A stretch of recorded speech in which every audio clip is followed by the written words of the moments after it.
Assalamualaikum warahmatullahi wabarakatuh. Selamat sore, salam sejahtera bagi kita semua.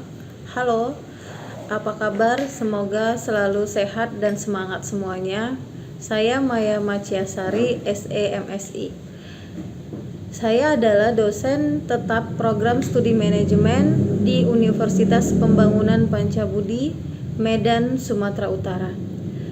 Pada kesempatan ini, saya akan menyajikan salah satu mata kuliah yang saya ampu, yaitu Manajemen Keuangan. Mata kuliah Manajemen Keuangan berada di semester genap atau semester 2 dengan jumlah kredit 3 SKS.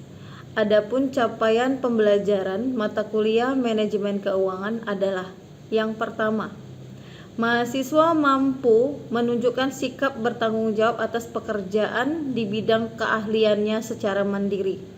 Yang kedua, mahasiswa mampu menguasai konsep untuk memilih teknik, prosedur, dan metode keuangan yang tepat dalam proses pencatatan dan pelaporan keuangan. Yang ketiga, mahasiswa mampu mengintegrasikan informasi keuangan dengan pengetahuan akuntansi untuk pengambilan keputusan. Yang keempat, mahasiswa mampu mengaplikasikan ilmu keuangan untuk mengelola suatu entitas bisnis.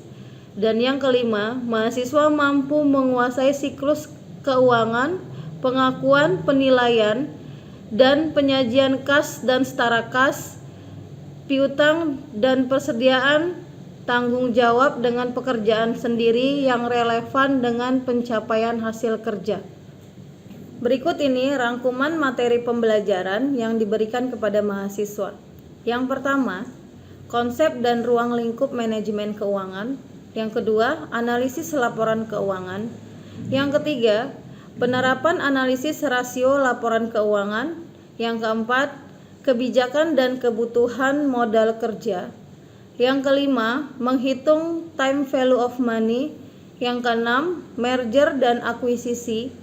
Yang ketujuh, pengelolaan piutang dan menganalisis kebijakan kredit. Yang kedelapan, teori dan konsep manajemen hutang. Yang kesembilan, definisi dan faktor yang mempengaruhi struktur modal. Yang kesepuluh, pengelolaan dan penyimpanan persediaan. Yang ke-11, jenis nilai dan perhitungan saham. Yang ke-12, jenis nilai dan perhitungan obligasi. Dan yang ke-13, estimasi return dan risiko portofolio aset tunggal.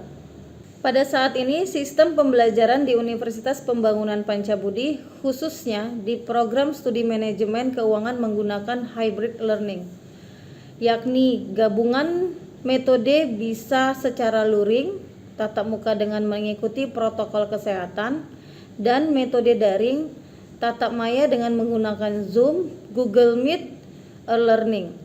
Metode pembelajaran yang saya gunakan yaitu metode ceramah, demonstrasi, dan memberikan materi berupa video tutorial serta strategi pembelajaran. Yang digunakan dalam beberapa pertemuan adalah project based learning melalui pembentukan kelompok untuk menyelesaikan tugas terkait penyusunan laporan keuangan. Dengan metode dan strategis tersebut, diharapkan mahasiswa dapat belajar secara mandiri maupun tim melalui proyek yang diberikan dan mendapatkan menggali informasi dan pengetahuan yang lebih luas untuk memecahkan masalah. Sistem penilaian yang ada di program studi manajemen Universitas Pembangunan Pancabudi terdiri dari penilaian etika 10%, kuis 10%, tugas 10%, UTS 30%, dan UAS atau project 40%. Selanjutnya berikut saya sajikan video proses pembelajaran pada mata kuliah manajemen keuangan melalui daring dengan menggunakan Zoom. Mohon untuk disaksikan. Oke, bismillahirrahmanirrahim. Assalamualaikum warahmatullahi wabarakatuh. Selamat siang. Terima kasih ya atas kehadirannya. Sebelum kita mulai perkuliahan, alangkah baiknya kita berdoa terlebih dahulu. Bisa doa masing-masing ya. Oke, doa dimulai. Doa selesai. Nah, sebelum kita mulai ke materi merger and acquisition, ini materi pertemuan ke-6. Nah, Ibu absensi terlebih dahulu. Rinian Sinurat ada? Hadir, Bu. Oke. Rusma ini ada? Ada, Bu. Ruti Rahayu. Bu hadir, Bu. Tapi lagi Oke, sakit. Ruti. Sari Wulandari ada? Hadir, Bu. Oke, Sania Febiola. Hadir, Bu. Serly Marantika Sianipar. Hadir, Bu. Tri Lilis ada ya? Komting ada. Vena ada, Vena ada. Fiska Arinda. Ada yang belum dipanggil? Udah semua ya. Hadir, Oke, Bu. Hadir, Bu. Oke. Ini materi kita hari ini adalah merger and acquisition. Tidak ada studi kasus ya. Kita hanya penjelasan terkait dengan merger dan akuisisi. Nah, bisa dilihat share screen-nya yang Ibu tampilkan. Di sini pengertian daripada merger dan akuisisi ya. Jadi dalam melakukan ekspansi itu perluasan usaha ya. Contohnya kalau misalnya ini contoh ya, yang mungkin sering kalian lihat seperti kalau kalian pergi ke sebuah mall itu kan banyak ya. Ada bazar-bazar, mungkin ada beberapa toko, contohnya mungkin fashion ya, mungkin dia untuk melakukan ekspansi tanpa harus menambah aset tetapnya, dia melakukan promosinya itu ke mal-mal dan lain-lain. Nah, itu salah satunya. Nah, jadi di sini perusahaan dapat melakukan penggabungan perusahaan yang sudah berjalan. Nah, ini ekspansinya besar ya. Jadi penggabungan perusahaan-perusahaan tersebut dapat dilakukan dengan merger, akuisisi, dan konsolidasi. Ini masuk dalam skala besar ya. Jadi kalau merger itu penggabungan atau penggabungan 2 atau lebih perusahaan. Biasanya hanya satu nama perusahaan yang tetap ada. Jadi contohnya kalau dia PT ABC digabung dengan PT Prima, digabung dengan PT mungkin Jaya Baru. Jadi dari 3 PT itu digabung, merger itu hanya memakai 1 PT dari 3. Misalnya yang tetap dipakai namanya adalah PT Jaya Baru, yang kedua PT-nya sudah tidak dipakai lagi namanya. Itu yang dimaksud dengan merger. Tetapi kalau akuisisi, dia bedanya ya semua nama PT-nya hilang. Jadi dia ganti PT baru. Nah, jadi kan di sini ada ya pembelian perusahaan oleh perusahaan lainnya baik dilakukan secara tunai maupun dibayar dengan menggunakan saham perusahaan yang membeli saham tersebut. Nah, di sini konsolidasi ya, penggabungan 2 atau lebih perusahaan, semua nama perusahaan tersebut akan hilang dan muncul nama perusahaan baru. Nah, jadi ketiga PT tersebut itu yang tadi digabungkan itu hilang semua. Jadi jadinya hanya satu nama saja yang muncul ya. Nah, di sini apabila perusahaan memperluas usahanya dengan cara menambah kapasitas produksi atau mendirikan perusahaan baru, cara ini disebut dengan ekspansi intern, ya, yaitu dengan menambah unit produksi tanpa kapasitas pabrik, menambah divisi baru dan lain-lain. Itu tadi ya yang Ibu Maya kasih contoh di awal. Nah, jadi ada 2 macam ekspansi ya. Yang pertama adalah business expansion, di mana ekspansi yang dilakukan tanpa mengubah struktur modalnya. Jadi perusahaan hanya menambah aktiva lancarnya saja, tidak menambah aktiva tetap. Nah, udah tahu ya apa itu aktiva lancar dan apa itu aktiva tetap. Kedua, ekspansi finansial, yaitu ekspansi hanya yang menambah aktiva tetap. Nah, lalu yang berikut adalah sebab-sebab terjadinya merger. Alasan utama terjadinya ekspansi juga merger adalah dapat memanfaatkan sumber daya secara lebih efisien. Memang tetap ada plus minusnya ya. Ketika melakukan ekspansi ataupun merger, yang namanya 2 atau 3 perusahaan dijadikan satu, pasti salah satunya adalah pengurangan sumber daya manusia. Nggak mungkin sumber daya manusia itu tetap sama, pasti ada yang dikorbankan ya kalau misalnya sudah terjadi seperti itu. Nah, salah satu contoh perusahaan yang merger itu adalah, kalau Ibu Maya nggak salah itu PT Mandiri ya, Bank Mandiri itu tadinya dia 5 perusahaan dijadikan satu. Itulah dia Bank Mandiri. Mungkin kalau misalnya kalian searching profilnya itu akan nampak ya sejarahnya.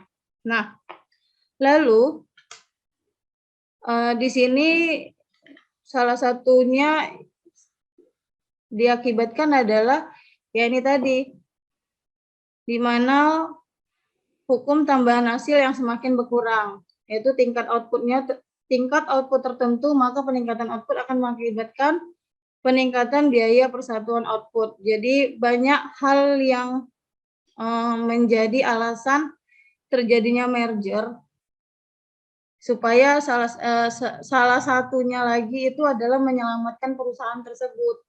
Kalau mungkin tidak di merger, bisa jadi perusahaan itu tidak bisa berdiri kembali ya.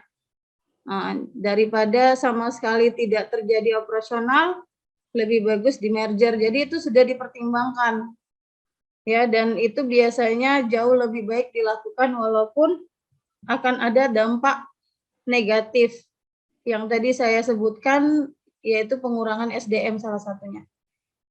Nah, sehingga semakin tajamnya atau ketatnya persaingan akan mengakibatkan semakin sempitnya kesempatan di pasar. Jadi, kita kalau misalnya bekerja di perusahaan itu harus memang benar-benar ya, benar-benar bagaimana kita bisa menajamkan supaya perusahaan itu tetap berjalan baik. Kalaupun dia tidak maju ataupun profitnya tidak naik secara signifikan, setidaknya tidak menurun ya, bagaimana bisa mempertahankan itu memang sesuatu yang tidak mudah, apalagi banyak perusahaan yang menghasilkan produk yang sama. Ya, tinggal bagaimana cara kita bisa menarik konsumen agar profit kita tetap berjalan baik ya. Kalau udah profit, sudah liquid, itu sudah bisa dikatakan perusahaan itu sehat. Ya, apalagi dia bisa mengendalikan leverage-nya. Tahu ya, tingkatan hutangnya. Dia bisa membayar hutang sesuai dengan kesepakatan. Ya, makanya kalau itu bisa berjalan dengan baik operasionalnya, mungkin merger itu tidak akan terjadi. Dan perusahaan tidak akan dikorbankan. Bukan perusahaan ya, maksudnya sumber daya manusia yang ada di perusahaan tersebut. Nah, profit sudah tahu kan? Fiska Arinda apa tuh profit? Fiska Arinda. Fiska. Profit udah tahu kan? Apa tuh profit Fiska? Kasih dulu contoh Ibu Maya. Profit dan liquid. Sikit aja. Profit itu bagaimana? Liquid itu bagaimana? Profit itu semacam apa? Nggak apa-apa, Fiska. Profit itu Bu meraih keuntungan. Nah, keuntungan. Kalau liquid, ya Fiska. Liquid Lupa Bu. ya. Jadi kalau misalnya profit itu dikatakan profit di mana dia pendapatan yang dihasilkan itu lebih besar daripada pengeluaran. Ya, jadi kalau perusahaan itu profit, nah itulah dia pasti sudah memperoleh keuntungan. Ditambah lagi liquid, dia bisa mencukupi kebutuhan operasionalnya. Jadi kalau misalnya Fiska nih kerja di satu perusahaan mau Perdin misalnya perjalanan dinas, butuh akomodasi, butuh transportasi, tidak perlu nunggu. langsung ada dana untuk kebutuhan fiskal ke perjalanan dinas tersebut. Nah, seperti itu ya, Fiska ya. Contohnya, jadi kalau misalnya butuh kertas untuk surat menyurat, bisa beli, nggak bisa nunggu, nggak bisa bilang uang nggak ada, kas kosong, kertasnya dipending 1 minggu, nggak gitu. Kalau itu dikatakan perusahaannya tidak liquid. Ya, jadi pasangannya kalau misalnya dia profit, liquid itu pasti dia tetap bisa mempertahankan usahanya atau perusahaannya. Ya. Nah, ditambah lagi salah satunya lagi ya, dari tadi salah satu, ini banyak hal ya, banyak. Jadi merger itu pun untuk memperluas usahanya, memperluas pasar. Nah, bisa jadi SDM itu tetap, tapi memang jarang ya kalau misalnya sudah dilakukan merger itu memang SDM itu pasti dikurangi.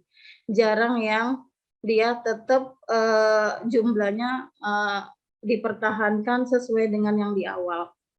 Ya. Nah, di sini yang disebut dengan merger di mana hanya satu nama ya yang masih tetap hidup. Itu tadi yang tadi Ibu sampaikan.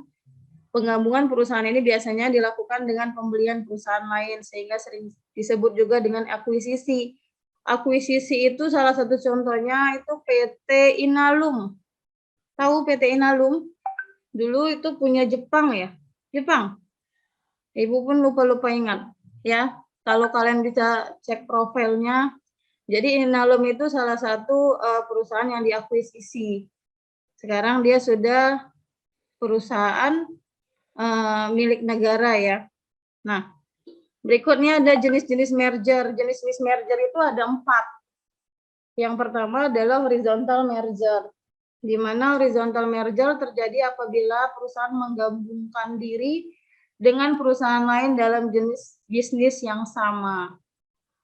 Contohnya adalah, ini dengan kata lain perusahaan yang menggabung menghasilkan produk atau jasa yang sama. Contohnya perusahaan penerbangan, Garuda dengan perusahaan penerbangan Citylink, sama ya. Garuda dan Citylink sama-sama penerbangan. Itu yang dikatakan dengan horizontal merger. Yang kedua ada vertikal. Vertikal itu penggabungan perusahaan yang memiliki keterkaitan antara input dan output maupun pemasaran. Di sini ada pembuat pakaian jadi atau garment bergabung dengan perusahaan tekstil. Ini contohnya. Masih banyak lagi contoh-contoh vertical merger.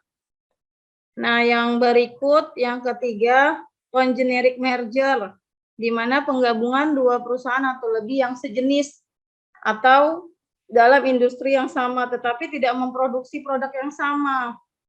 Ya, di sini cuman mereka saling membutuhkan congeneric ini. Contohnya perhotelan gabung dengan perusahaan pencuci pakaian. Ya.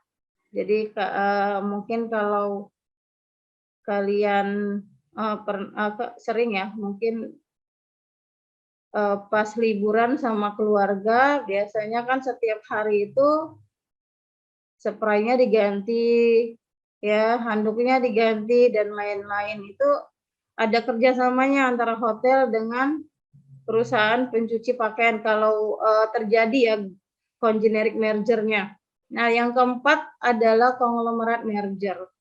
Kalau konglomerat ini, dia semua perusahaan yang tidak ada kaitannya, yang berbeda, itu digabungkan. Makanya dikatakan dengan konglomerat.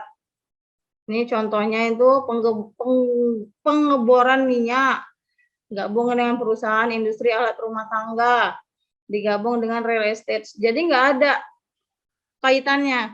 Nah, ini baru dikatakan dengan konglomerat merger. Nah, tujuan utama perusahaan melakukan merger, ini tujuannya ya untuk meningkatkan nilai kombinasi perusahaan yang akan memunculkan manfaat ya, dan disebut dengan sinergi, yaitu skala operasi dengan biaya rata-rata rendah, memperbaiki manajemen, penghematan pajak, diversifikasi usaha. Nah, jadi itu coba dipahami ya materi untuk merger dan akuisisi, tapi kita belum ada buat studi kasus untuk pembahasan Ini ya, pembahasan apa namanya? Pembahasan perhitungannya ya. Masih seputaran penjelasan dan pengertian-pengertian terkait dengan merger, akuisisi, dan konsolidasi. Kira-kira sampai di sini ada pertanyaan? Ada pertanyaan? Bu, saya ingin bertanya. Boleh, Lis? Oke, Bu. Dari pengertiannya, merger merupakan kesepakatan antara perusahaan untuk bersatu menjadi satu yang dilakukan untuk memperluas usaha. Yang mau saya tanya, dalam kondisi seperti apa yang mengharuskan dua perusahaan untuk melakukan merger, serta apakah ada tantangan yang akan dihadapi oleh perusahaan saat melakukan merger? Terima kasih.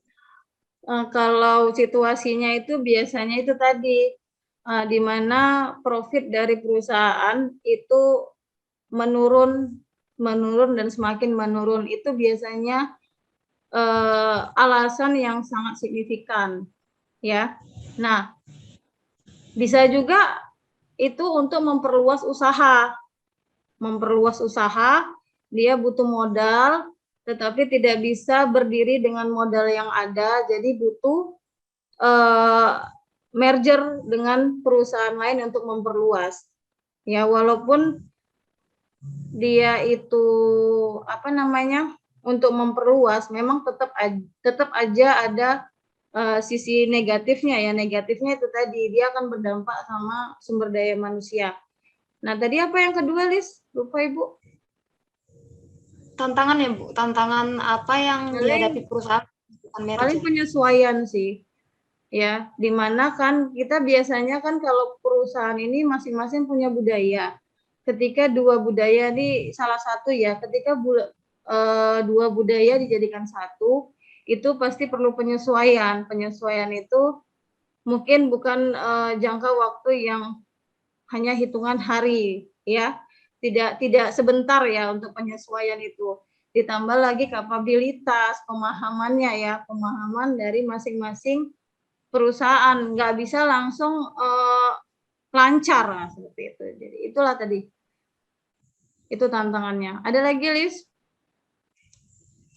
Enggak ada lagi, Bu. Makasih. Tapi perlu dipahami ya, perbedaan merger dengan konsolidasi tadi, di mana yang satu itu nama tetap berdiri, tetap ada, dan kalau konsolidasi semuanya hilang diganti nama baru. Nah, seperti itu. Yang lain ada? Boleh kalau mau bertanya. Ada? Minggu lalu kita bahas rasio kan, rasio keuangan. Biasanya rasio keuangan itu semua penelitian keuangan pasti berkaitan dengan rasio keuangan. Ya, mudah-mudahan yang materi minggu lalu sudah dipahami ya terkait dengan rasio, di mana ada 5 rasio ya. Nah, kita mengulang sedikit aja, 2 menit untuk materi minggu lalu. Coba Sari Wulandari, coba sebutkan kelima rasio yang tadi Ibu sebutkan. Masih ingat? Rasio keuangan ya, Bu? Iya. Biasanya orang-orang yang di keuangan itu sudah hafal itu, sudah tahu itu. Rasio keuangan.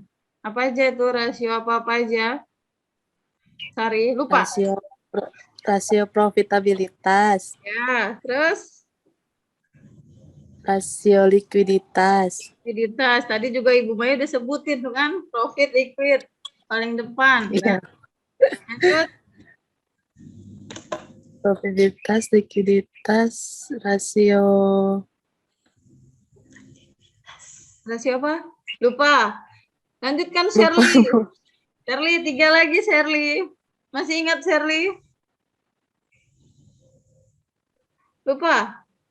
rasio leverage, Leverage, utang. Nah, yang keempat, solvabilitas, profitabilitas sudah disebut. Profit sudah, liquid sudah, leverage.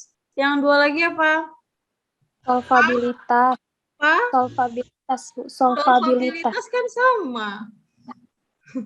Ya kan? Likuiditas, profitabilitas, solvabilitas, aktivitas, invest. Rasio pasar. Iya, rasio pasar, aktivitas pasar, solva itu kan sama kan? Sama leverage kan? Lalu profit dan liquid itu harus dihafal ya kalimat itu materi yang kemarin. Nah ini materi yang minggu ini juga harus dipahami ya. Jadi nanti kalau misalnya kita ketemu lagi minggu depan, kalau misal dibahas harus bisa jawab. Nah sebelum Ibu Maya tutup pertemuan, ada yang mau Ibu Maya sampaikan? Mungkin belum pernah Ibu Maya sampaikan ya sebelumnya mengenai saving ya. Jadi kalau misalnya orang-orang keuangan ini harus pinter ya untuk yang namanya saving ya. Walaupun kalian belum dikatakan itu mungkin belum memiliki pekerjaan tetap, tapi di mana kalau misalnya ada pemasukan dari sisi manapun bisa di saving ya. Investasi itu salah satu saving itu kan bisa kalian lakukan dengan investasi ya. Investasi itu tidak harus dengan jumlah yang besar. Banyak produk-produk perbankan yang bisa kalian pilih untuk dijadikan investasi sesuai dengan kondisi keuangan. Ya, jadi nanti ketika sudah selesai perkuliahan nanti di tahun terakhir ya, di tahun keempat, itu kan lagi banyak-banyaknya pengeluaran. Kalian bisa menghandle keuangan tersebut tanpa harus membebani orang tua. Oke, jadi jangan hanya diam ya, jangan pasif lah. Harus ada sedikit aktifnya. Ya Bu, namanya belum ada pemasukan ya. Pemasukan uang jajan kan itu udah masuk dalam kategori pemasukan. Udah bisa dibikin jurnalnya ya. Aktiva pasifanya udah bisa dibuat. Oke, jadi itu jangan lupa saving dana. Lalu setiap materi yang kita bahas harus dipahami karena semua materi itu pasti penting walaupun nanti di dunia pekerjaan kalian tidak